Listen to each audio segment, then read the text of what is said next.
Cloud. Recording in progress. All right, now we starting off with this unit media from the Purple Book written by Haralambous and Holborn. In total, no, not as yet. So we starting off with the media, a global overview. This is unit 6.1.1. Now, in the last class, we had spoken about the introduction to media. We had spoken about what media is, where does the word media come from, plural of medium. We had spoken about, I'd given you guys an idea about the pluralist and the Marxist perspectives on media. To start off with, today we have media, a global overview, where we would talk about the enormous differences between the functions that are played by the media, or in other words, what is it that the society expects from the media, and to what degree are these expectations met? Even if these expectations are met, are they met in the same manner across board globally, or are there any differences? Now, for instance, if we talk about media's role of letting the people know what is going on in a society, do you think every society permits media in the same manner? No, certainly not. For instance, if we talk about countries like North Korea, countries like China, there are a lot of restrictions. China के अंदर बहुत ज्यादा restrictions है media के ऊपर, North Korea के ऊपर बहुत ज्यादा restrictions है. Right? North Korea पे तो कुछ ज्यादा ही restrictions है. Right? They don't have access to They don't. Yeah. So the media, a global overview. Across the globe, there are enormous differences in the degree to which the media are able to function independently of the government, right?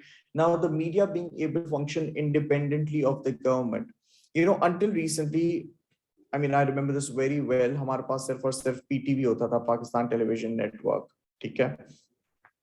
And उसके बाद during the Musharraf time, we had all of these private channels coming in, right? Up the question is, we have private channels here today, and if you compare, if any day you're trying to make a comparison between how the PTV news shows the country is being run compared to how these private channels show the country is being run, there's a huge difference, right? And I'm sure sitting in Pakistan, you would have an idea about PEMRA, Pakistan Electronic and Media Regulatory Authority. So PEMRA, Pakistan Electronic and Media Regulatory Authority, iska kaam kya hota hai? Keeping a check on what is being shown on the media, and it's a regulatory authority. Right now, freedom, for example, control is important. Freedom from government control is important. For example, if journalists are to be able to fulfill the function of talking truth to power, identifying corruption, incompetence, hypocrisy, oppression, and on in the government's dealing with its citizen. Now, all of this, if you are to scrutinize the government, you need to be given the freedom to operate independent of the government. Right? If the government involvement hogi, so don't you think you wouldn't really be in a position to bring things in front of the public the way you want to? Get it? Now, taking this ahead,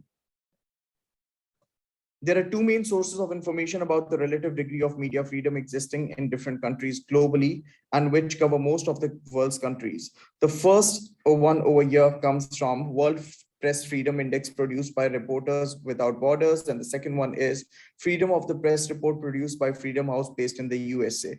So we're talking about two independent sources जिसके through हम लोग ये figure out कर सकते हैं कि किस हद तक किस कंट्री के अंदर मीडिया को कितनी लिबर्टी मिलती है, कितना फ्रीडम मिलता है या नहीं मिलता. The first one, like I said, is World Press Freedom Index. This is what we're talking about. And the second one is media freedom. The second one is Freedom of the Press report produced by Freedom House based in the USA. Now, this first one, my dear, this is a French organization. And the second one is, because it's based in USA, and they say it is partly funded by the US government as well, so it's better. I mean, this one, the former one, is considered to be more credible. Clear, dear? Do we all get this? Right? Now, taking this a step ahead, both are non-governmental organizations, but as Freedom House receives some of its fundings from the US government, it could be argued that it is not as free of as free of possible political pressures as RSF. RSF is this. Clear here? The French organization. Do we proceed? Therefore, we will use the latter's latest version. I mean, of course, we're calling this latest, keeping in mind the date when this particular book was being published.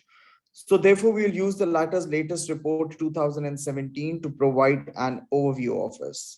So moving on, the World's Press Freedom Index. The World's Press Freedom Index covers 180 countries.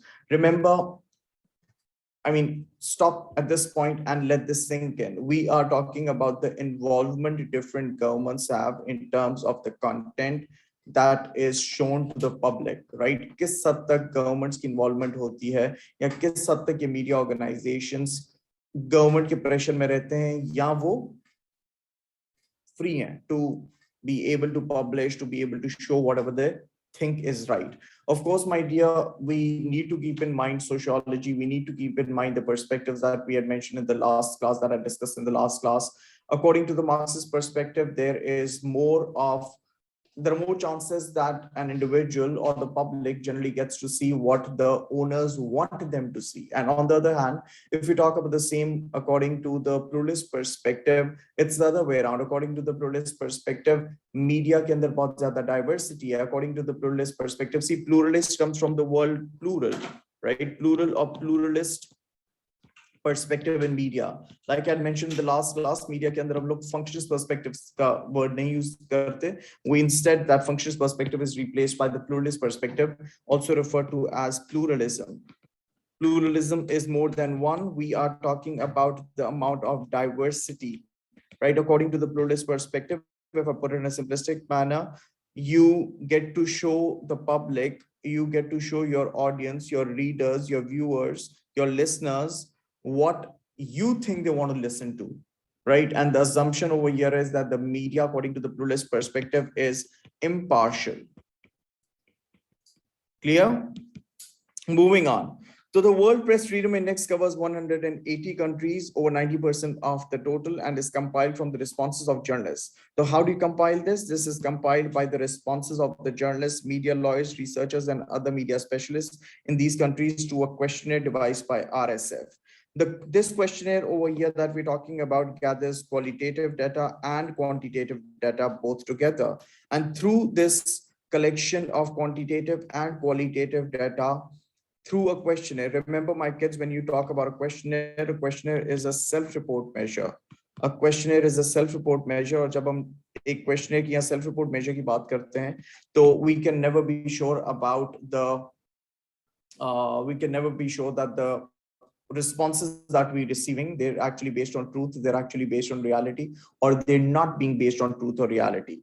So moving on, this particular questionnaire that is devised by the RSF. What is RSF? Come on, what is RSF? Come on, everyone together. What is RSF? Like I said, everyone together. Louder. Clear? Moving on. On abuses and acts of violence against journalists during the period in question. Clear here? So we're talking about a questionnaire device that collects quantitative and qualitative data both. And through this particular questionnaire, we get to know about the incidences, about the experiences that different journalists or individuals who are working in the media industry experience, right? The amount of abuses, the amount of pressure, the amount of abuses that they have to experience while doing their job. Clear here? And these can, in its extreme form, turn into violence, and there have been incidences where media reporters have been killed as well. I mean, that happens in our country too. Clear? Taking a step further, the questionnaire measures 6 indicators of media freedom. Number 1, pluralism. That is the degree to which a variety of opinions are represented in the media, right? किस हद तक आपके पास media के अंदर diversity है, किस हद तक आपके पास मीडिया में प्लूरलिज्म है, और इन अदर वर्ड्स किस हद तक आप अपने ऑडियंस को, रीडर्स को, व्यूअर्स को वैरायटी दिखा रहे हो. One. Number two, media independence, the degree to which the media are able to function independently of sources from the political, government, business, and religious power and influence. Clear? Now just think, reflect back. Pakistan के अंदर do you think ये सारी चीजों का influence होता है? Yes. Number three, environment and self-censorship, the nature of the environment in which news and information providers operate. Example, freedom from harassment or intimidation.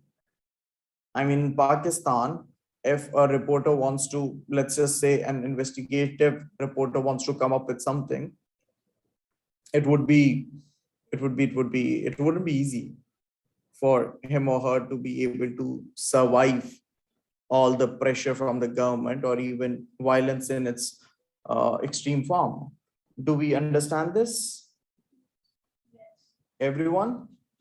Now, there's this show on Netflix, The Sons of Sam. I don't know if anyone's seen it. No, it's a documentary about this media reporter, Maury Terry.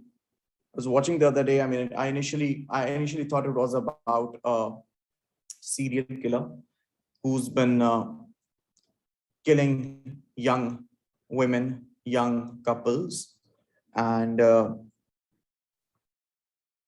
killing them in a very particular manner. He uses a 44 mm pistol to kill them all. And apparently, as it looks like, there isn't any other intention or motive. He just goes about, especially couples, he just goes about killing people. And of course, this led to a lot of, this was based in, this was based on what was happening in New York, I believe in the 1970s, if I'm not mistaken.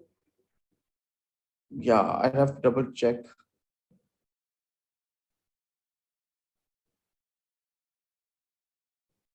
Yeah, this is 1975. Yeah. So this show that I'm talking about, this documentary that I'm talking about, initially it was, I just played it. And to figure out, oh, there was this one person who finally, and the person whoever kills, he calls himself the son of Sam. And once he's got New Yorkers, they feel relieved, they feel more safe, and everyone is like, oh, because you know, when he was out and about killing people, he had a lot of people. I mean, there were a lot of people who would literally avoid going out. We're talking about 1975 when New York wasn't the way it is today.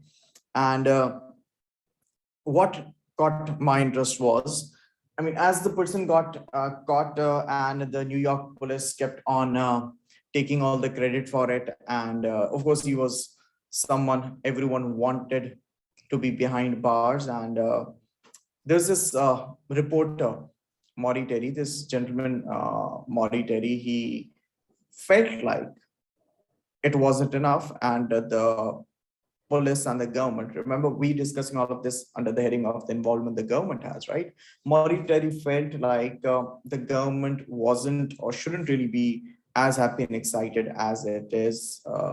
And there was a lot behind this because according to him, like I said, an investigative reporter, Maury Terry was the name. I mean, I remember when I saw his picture, I didn't really know his name earlier, but when I saw his picture there during the documentary, I do remember seeing him for what, when I was young on the television. So this gentleman, he feels there's a lot more to it. And as much as he wants the case not to be closed, because the New York police, NYPD, they were very happily wanting to close the case. And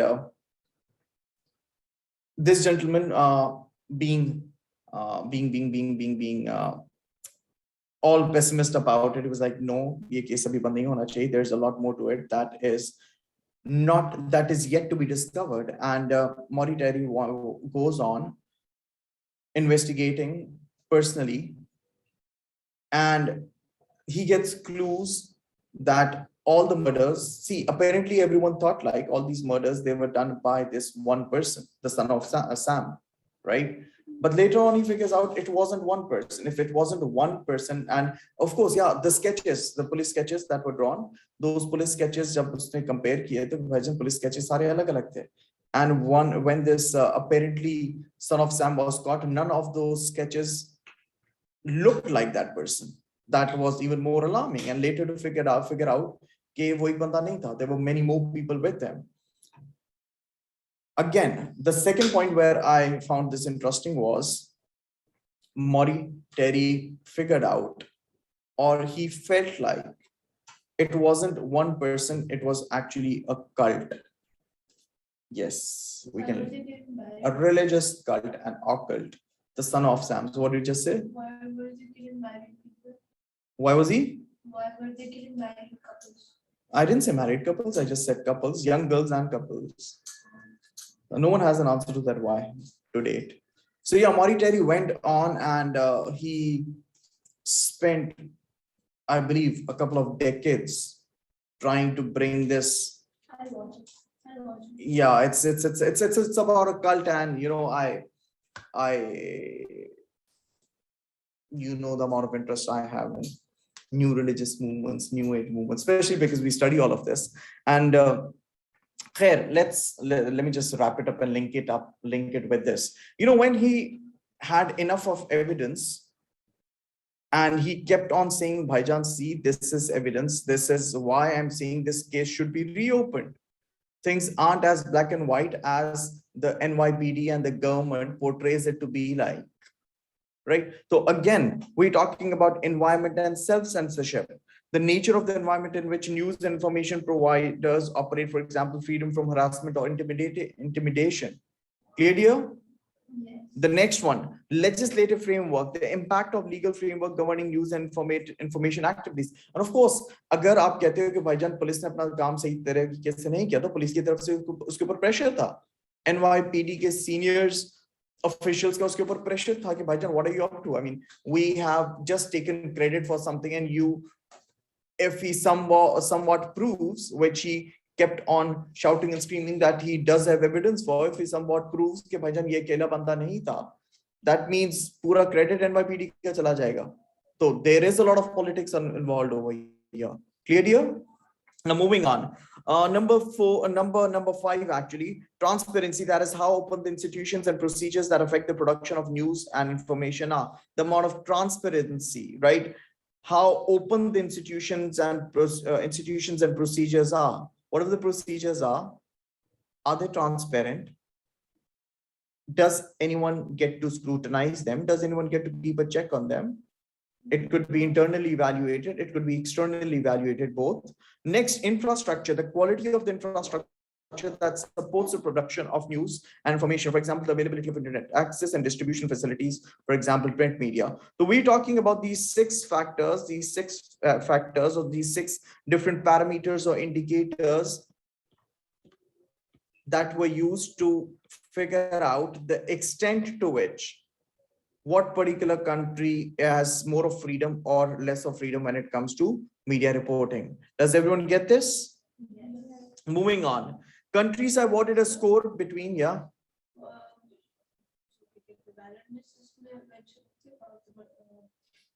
क्या mention होती है? Validness, or are you talking about validity? Oh yes, validity, of course, validity. The validity could be questionable if the procedures that you're following aren't the way they should be. Validity hota kya hai? Is your measuring tool actually measuring what it claims to measure, what it intends to measure, what it shows it's measuring? Yeah. Pakistani reporters, some of them take bribes from like different political. That is another aspect which we would talk about later. That is another aspect. I mean, that has got nothing to do at this point. Clear? But I just keep media keep a balance on that thing to be whether it's believable or not. I'm not disagreeing to what you're saying. What I'm just saying is it doesn't really fit in here. Right? Now, countries are awarded a score between 0 and 100 on the basis of these criteria. The higher the score, the lower the level of journalist freedom. Come on, listen to this lady. The higher the score, the lower the level of journalist freedom. Right? In 2017, the country judged to offer journalists the greatest degree of freedom with a score of 7.60 was Norway. with a score of 84.98 was North Korea. And this is what we're talking about. Come on, I want everyone to have a close look at this. This is a summary of the World Press Freedom Index findings from 2017. If we have a look here, Norway ka score was 7.60, whereas North Korea ka score was 84.98. Do you see where we stand? Clear? Now, if we have a holistic, or rather, I'll just give you all a minute to get through this, to have a look at this and let things sink in. Why does Japan have really bad media?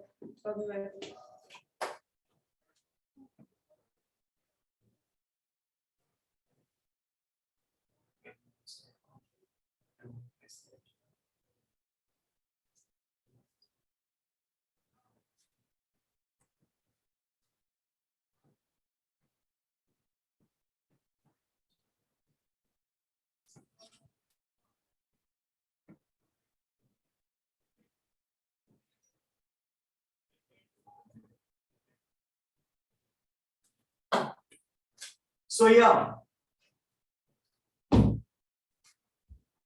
Now, why does Japan have a problematic media?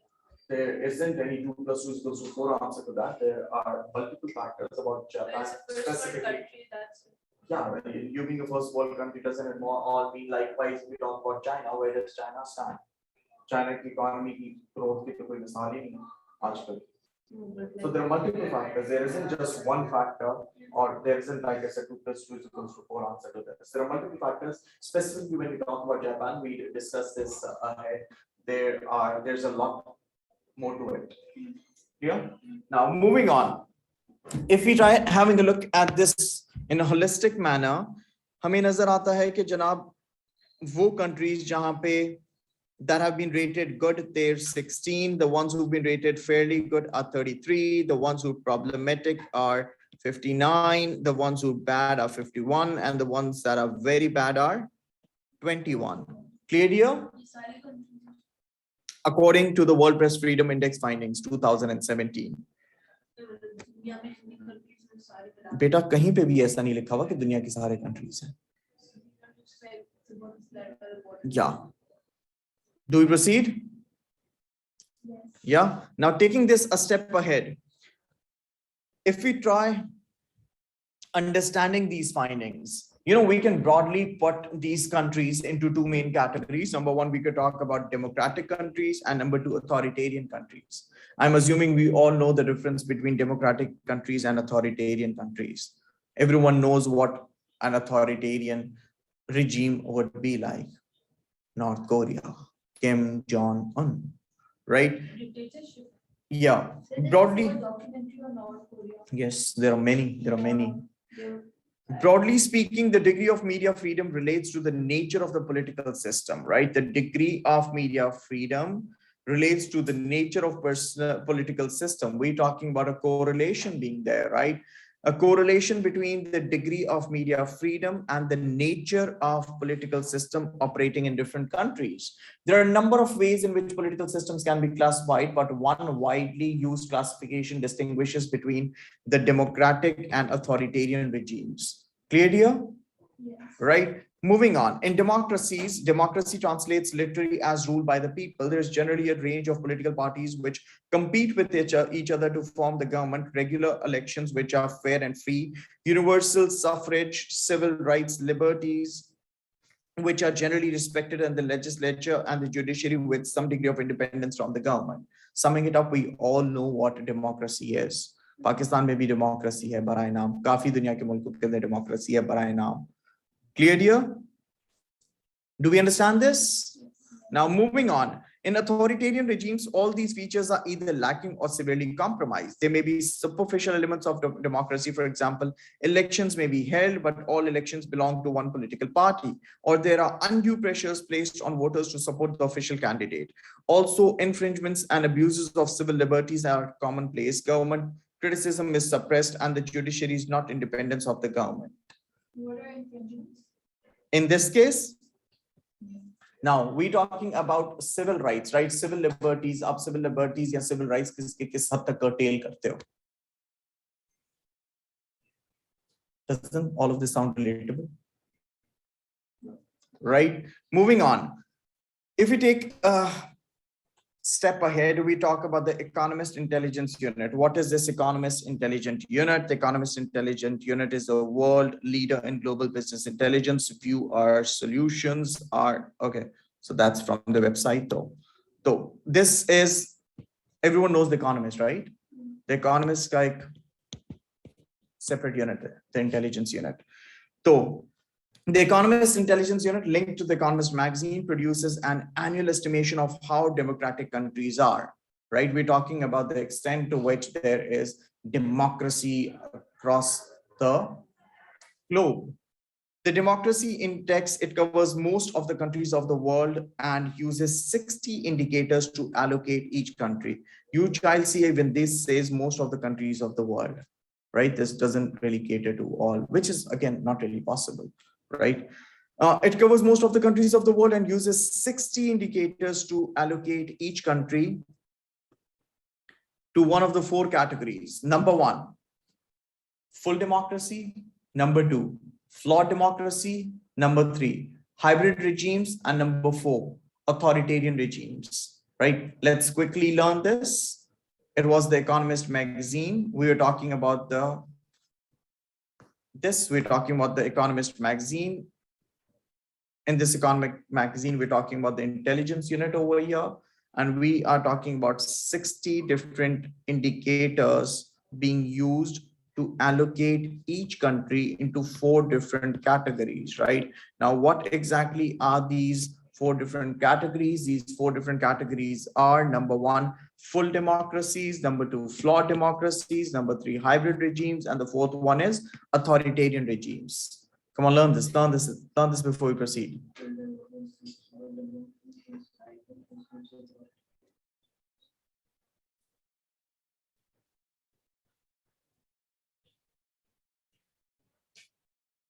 Are we done? Yes. No. In 2016, it looked at 167 countries and categorized 19 as full democracies. 19 as full democracies, 15 as flawed democracies, 40 as hybrid regimes, and 51 as authoritarian regimes. What about the North Korea? What other country who was in the stage? There are many, there's a list. There's a huge list. About 40. Yes, you can have a look at this. It's written there. Go to unit 8.3.1.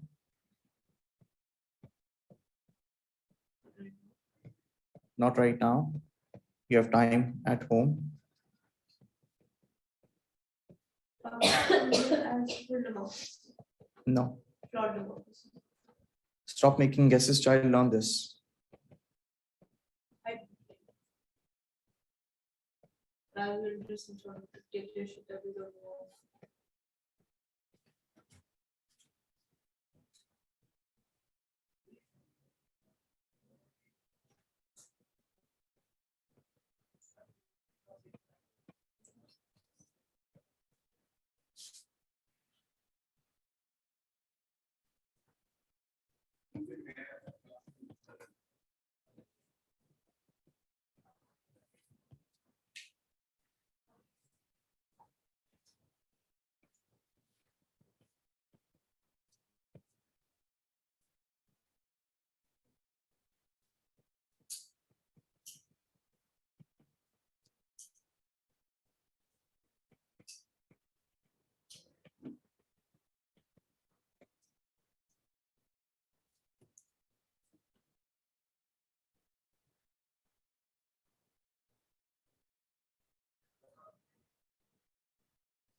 This makes it around 11%. This is around 34%.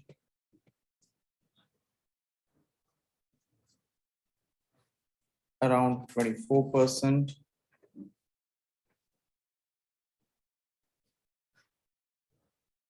Around 31%. Around. Okay. Now, आपके सामने है सारा. First is this, then comes this, then comes this, and then comes this. Clear, dear? All the countries rated good in terms of media freedom by RSF in 2017 were rated as democratic by the 2016 Democracy Index.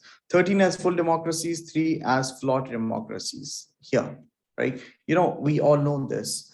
If there are different organizations, even when there are different organizations conducting a research or trying to gather data on the same topic or issue, there are differences. Clear? Do we get this better? Now, all the countries rated good in terms of media freedom by RSF in 2017 were rated as democratic by the 2016 Democracy Index, 13 as full democracies, 3 as flawed democracies. And all the countries covered by the Democracy Index rated as very bad in terms of media freedom by RSF were classified as authoritarian. So we're talking about some sort of similarity between the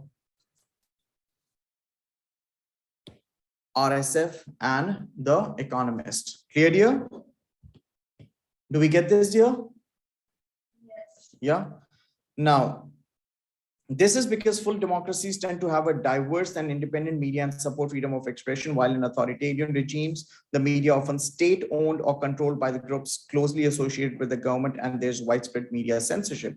Interestingly, the country rated most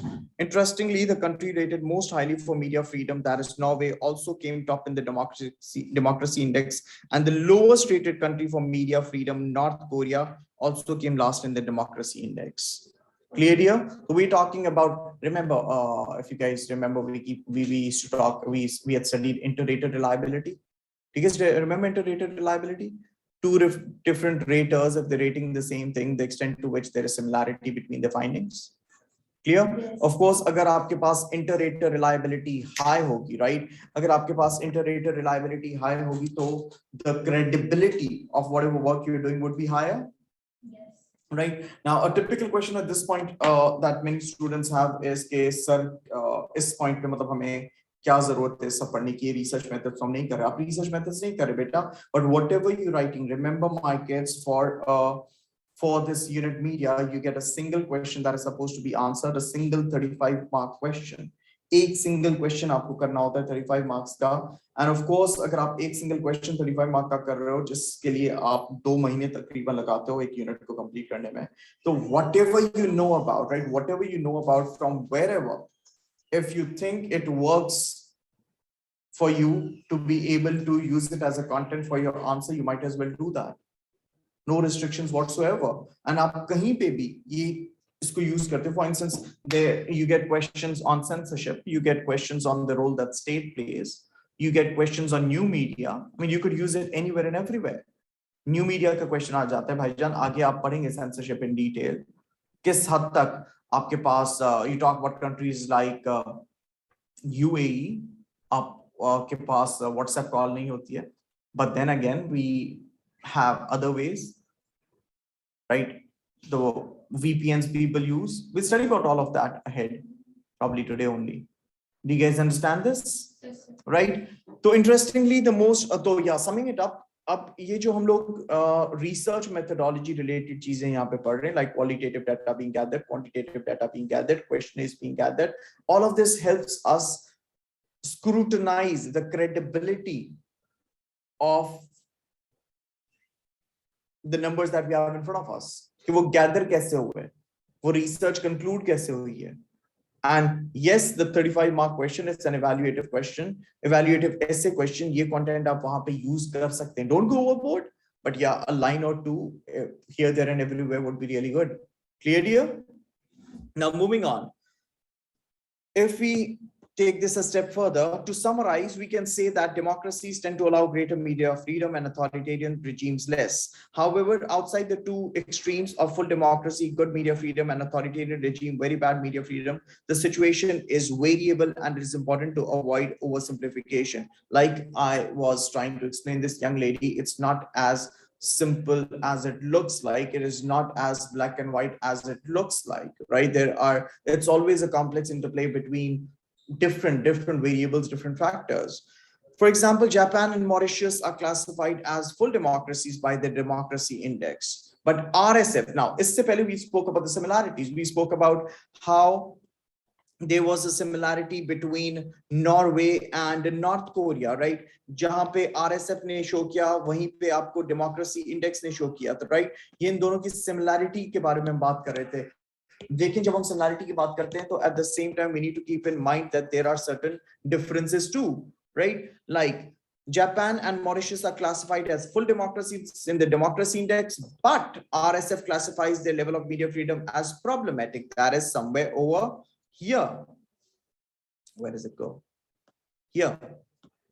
Here? Here you go. Here you go.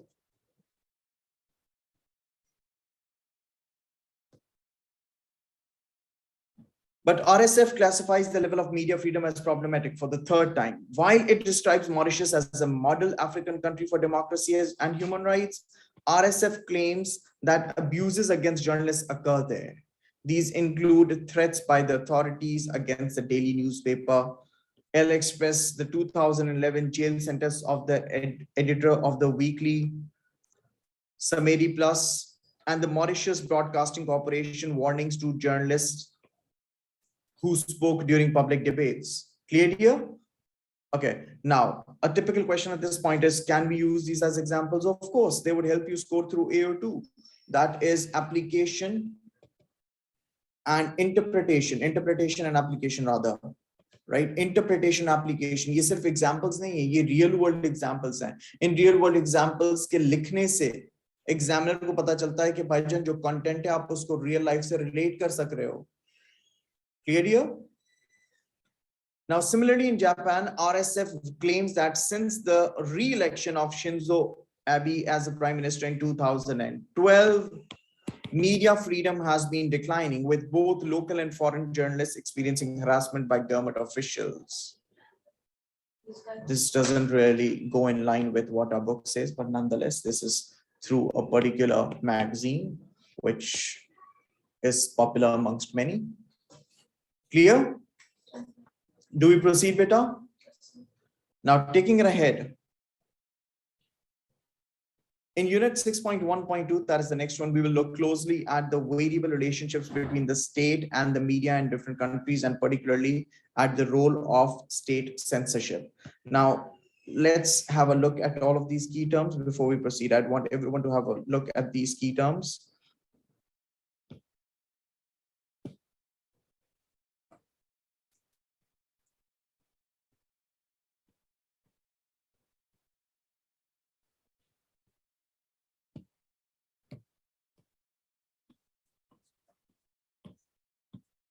Like I say, how important is it for us to know these key terms? I think if you know them and if you're using them in your answer, it would make your answer better.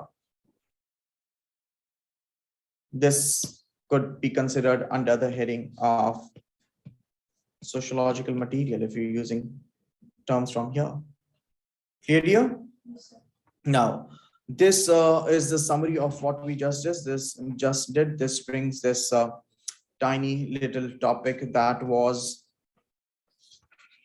unit 6.1.1, the media, a global overview, to end here.